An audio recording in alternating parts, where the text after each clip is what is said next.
তৃতীয়ত আরও যেটা হচ্ছে আমাদের যে ফুটপাতের যেসব ব্যবসায়ীরা ব্যবসা বাণিজ্য করছে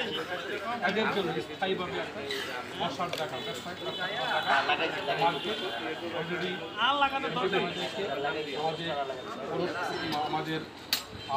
চেয়ারম্যান ইসমাইল হক এবং মেয়র মহোদয় আবুল কালাম আজাদ মহোদয়কে বলা হয়েছে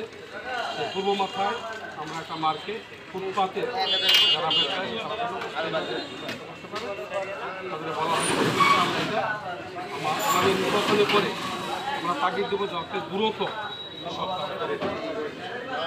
এছাড়া আরও কিছু সমস্যা আছে যা সেই সমস্যাগুলো আস্তে আস্তে যাতে হয় বা করতে পারি এটি আমি পরিকল্পনা করছি যে এইভাবে আমি চিন্তা ভাবনা করি। জয়ের ব্যাপারে আপনি কত জয়ের ব্যাপারে ইনশাল্লাহ আল্লাহ রহমতে এবারে ব্যবধানটা অনেক বেশি হবে। এবারের ব্যবধানটা অনেক বেশি হবে কারণ সমস্ত দোকানদাররা ম্যাক্সিমাম 80% ব্যবসায়ী আমাকে ভোট দিয়ে দেওয়ার জন্য তারা তাদের মধ্যে যে উৎসাহ তাদের মধ্যে যে চাওয়া পাওয়া তারা যেহেতু আমি 9 বছর ধরে